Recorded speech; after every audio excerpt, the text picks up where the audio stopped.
Hello students, so welcome back to my channel Riya study strong. और आज मैं आपको करवाने वाली हूँ हमारे क्लास 11th चैप्टर टू जो कि है रिलेशंस एज फंक्शंस। ओके, तो इसके मैं आज आपको करवाऊंगी 30 most important questions with answer. और जो मैं आपको क्वेश्चंस करवाऊंगी आज वो आप नोटबुक में नोट कर सकते हो, क्योंकि आपके एग्जाम में बहुत ज़्यादा काम आने वाले हैं। वो अभी आपका हाफ ईयरली एग्जाम आएगा, उसमें भी वो बहुत काम आएंगे। ओके, सो अच्छे से समझना, मैं अच्छे से आपको सारे क्वेश्चन समझाऊंगी। तो शुरू करते हैं। ओके, सो फर्स्ट हम करेंगे बेसिक कॉन्सेप्ट्स। ओके, क्वेश्चन 1 है इसका, ऑर्डर्ड पेयर क्या होता है। ओके, दो एलिमेंट्स का निश्चित क्रम में लिखा गया पेयर ऑर्डर्ड पेयर कहलाता है। मतलब जो हमारे एलिमेंट्स होते हैं, एलिमेंट्स वो जो हमने सेट्स के चैप्टर में पढ़े थे, उन दो एलिमेंट्स का निश्चित क्रम में लिखा गया पेयर ऑर्डर्ड पेयर कहलाता है। जैसे ए और बी, तो ए और बी निश्चित क्रम में लिखा गया पेयर है ना, इसलिए ये ऑर्डर्ड पेयर का एग्जाम्पल है। क्वेश्चन नंबर 2 है, यदि x और 5 इज इक्वल टू 3 और y, तो x और y ज्ञात कीजिए। सो इसके सोल्व करने के लिए कंसेप्ट होता है, पहले वो जान लो। कंसेप्ट यानी अवधारणा। सो पहले मैं इंग्लिश में बताऊंगी, उसके बाद हिंदी में बताऊंगी।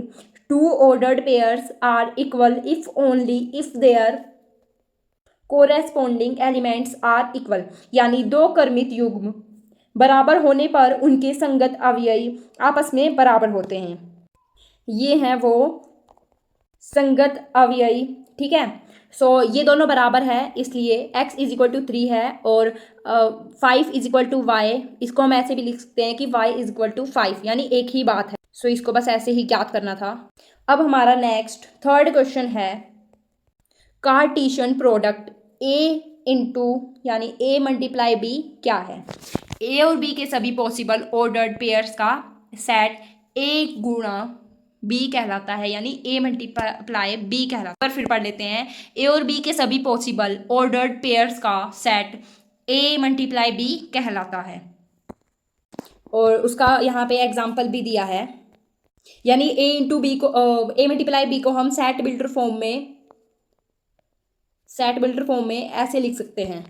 अब देख लेते हैं फोर्थ क्वेश्चन, यदि a इज इक्वल टू 1 2 और b इज इक्वल टू 3 और 4, तो a मल्टीप्लाई b ज्ञात कीजिए। कैसे ज्ञात करना है, a multiply b is equal to, एक हमारा ये बन जाएगा सेट 1 और 3, एक 1 और 4, 2 और 3 और 2 और 4। ओके, ऐसे इसको ज्ञात करना है। अगर चैप्टर 2 में ऐसा क्वेश्चन आ जाए तो आप पेपर में उसको ऐसे लिख के आ सकते हो। अब हमारा फिफ्थ क्वेश्चन, यदि n A is equal to 3 और n B is equal to 4, तो एन ए इंटू बी कितना होगा।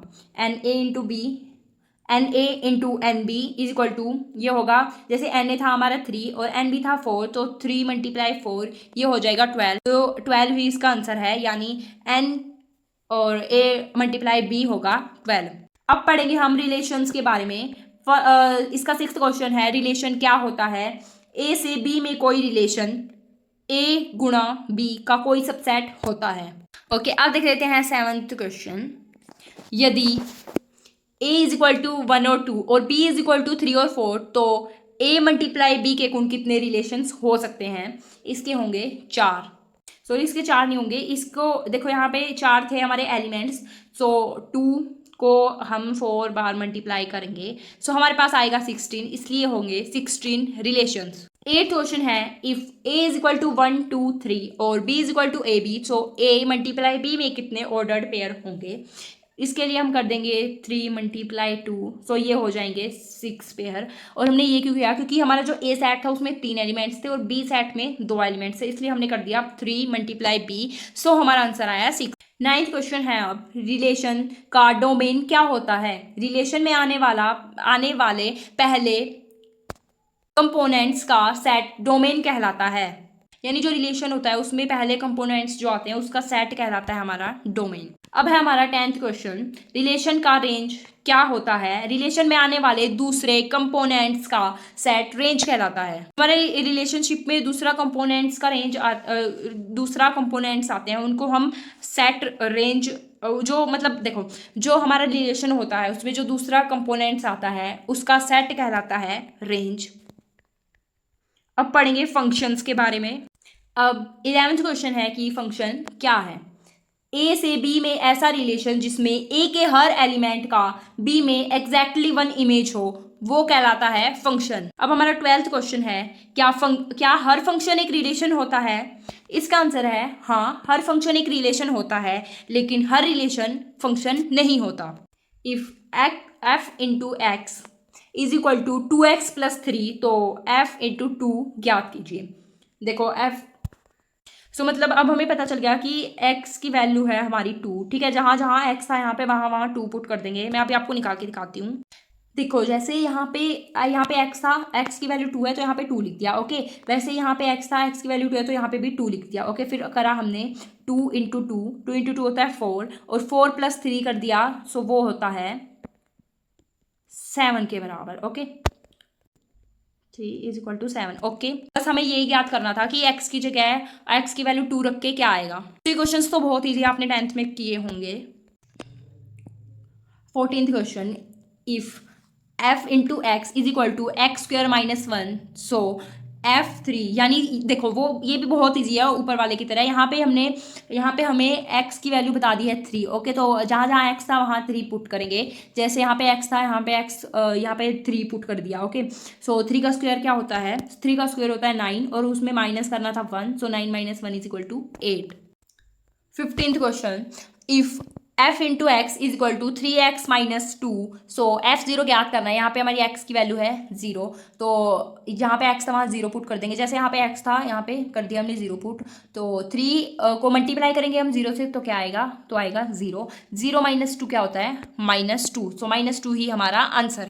चलो अब पढ़ते हैं domain as range. f into x is equal to 1 upon x minus 2 का डोमेन क्या होगा? डेनोमिनेटर 0 नहीं हो सकता, ओके, क्योंकि जिसका डेनोमिनेटर 0 होता है वो नॉट डिफाइंड होती है। सो देखो x मतलब डिनोमिनेटर 0 नहीं हो सकता, तो यहाँ पे डिनोमिनेटर क्या था? वो था x minus 2, so x minus 2 is not equal to 0। So हमारा डोमेन है 2। सो सबसे पहले इसके लिए आप ये जान लो कि जो हमारे रियल नंबर्स यानी वास्तविक संख्याएं होती है, उनके लिए स्क्वायर रूट के अंदर का मान कभी भी माइनस में नहीं हो सकता, ओके। और वो हमेशा 0 या 0 से बड़ी होनी चाहिए, यानी उनका मान माइनस में नहीं हो सकता। सो हमारा लास्ट में जो है इसका आंसर आएगा ये। 18th क्वेश्चन है, f into x is equal to x square, जहाँ पर है x बिलोंग्स टू r, इसका बताना है हमें रेंज। सो हमारे आंसर में लास्ट में आएगा 0 और इन्फिनिटी, यानी जो भी ये संख्या है वो 0 से लेके इन्फिनिटी तक हो सकती है। अब हमारा 19th क्वेश्चन है, f into x is equal to x plus 5 है, ओके, जहाँ पे x बिलोंग्स टू r है। क्या रेंज बताना है? वो होगा r यानी ऑल रियल नंबर्स, सभी वास्तविक संख्याएं। अब हमारा क्वेश्चन नंबर 20 है, f into x is equal to 1 upon x का डोमेन और रेंज बताइए। तो इसका डोमेन है 0। सो अब मैं आपको बता देती हूँ कैसे सोल्व करना है। देखो जो हमारी मैथ्स होती है उसमें ये है कि 0 is not equal to 0, sorry x is not equal to 0 होना चाहिए, बिकॉज ये नॉट डिफाइंड है, ठीक है। सो इसमें हमें डोमेन में क्या बताना है? इसमें हमें बताना है कि कौन सी संख्या है। सो हम लिख सकते हैं कि रियल नंबर्स में से कोई भी हो सकती है, बस 0 के सिवाय, 0 को छोड़ के। सो हमने इसको ऐसे लिखा है, और रेंज के लिए भी ये सेम ही आंसर है। अब हम पढ़ लेते हैं types of functions. Question number 21, 1 formula function क्या है?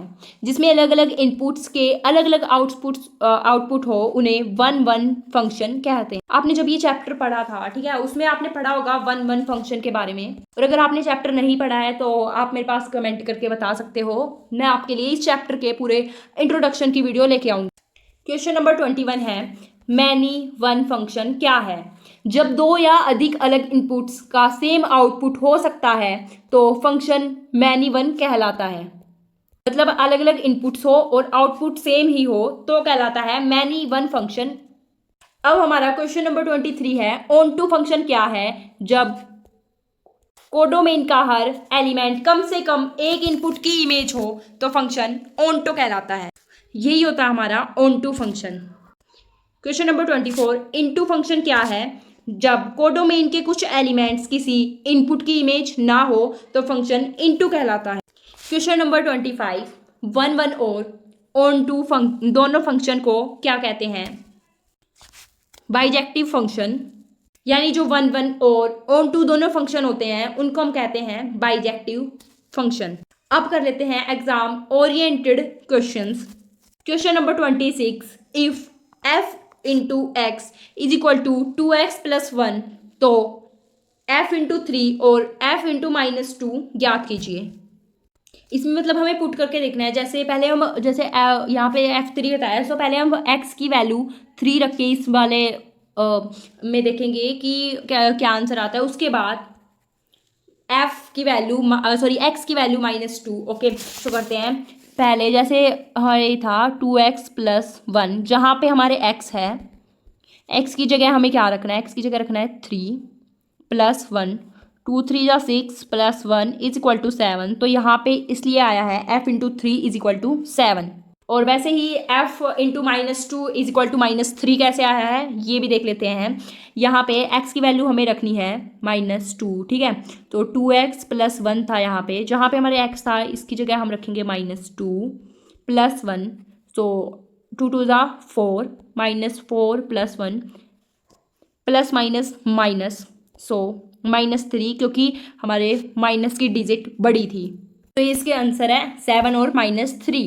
आई होप आपको ये वाला क्वेश्चन अच्छे से समझ में आ गया होगा।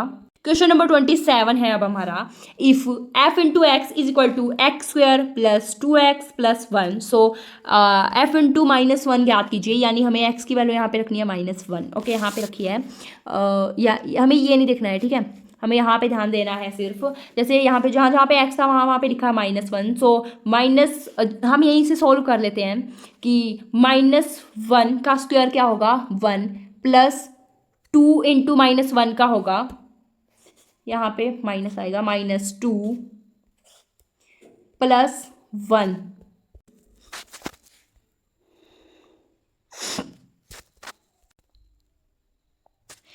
Question number 28, if f into x is equal to 2x -3 और f into x is equal to 7 तो x ज्ञात कीजिए। अभी तक हमें x बताया जा रहा था, लेकिन अब की बार हमें x ज्ञात करना है। तो x कैसे ज्ञात करते हैं ये भी जान लीजिए। तो इसके लिए हमें क्या करना होगा? इसके लिए हम 2x -3 जो हमें दिया था इसको लिखेंगे 7 के बराबर। Okay, so 2x is equal to 7, जो हमारे प्लस का 3 है वहाँ जाके, सॉरी जो हमारे यहाँ पे माइनस का 3 है वो वहाँ जाके जब हमने जगह चेंज कर रहा है तो वो हो जाएगा प्लस का 3। Okay, is equal to 2x is equal to 7 plus 3 होते हैं 10।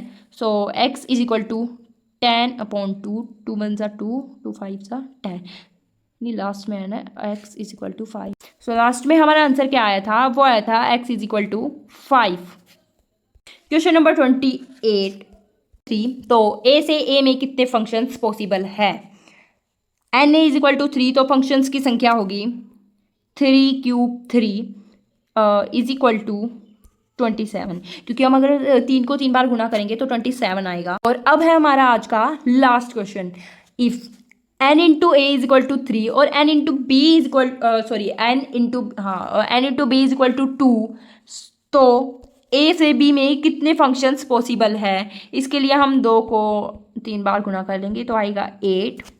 तो आप ये देखो कि ये निकालते कैसे हैं। जैसे जो हमारा एन बी है उसको हमने यहाँ लिखा और उसका जो क्यूब होगा वो एन ए में जो डिजिट होगा वो होगा। सो यहाँ है 3, इसलिए हमने ऐसा किया। तो लास्ट में हमारा आंसर आया 8। सो इसी के साथ हमारी आज की वीडियो होती है ख़त्म। आई होप आपको ये अच्छी लगी होगी, और अगर अच्छी लगी हो तो हमारे चैनल को सब्सक्राइब करना मत भूलना, वीडियो को लाइक करना भी मत भूलना, और हाँ अपने दोस्तों के साथ भी शेयर कर देना ताकि वो भी आपके साथ साथ पढ़ाई कर सकें। तब तक के लिए बाय बाय, और इन क्वेश्चंस की अच्छे से प्रैक्टिस कर लेना।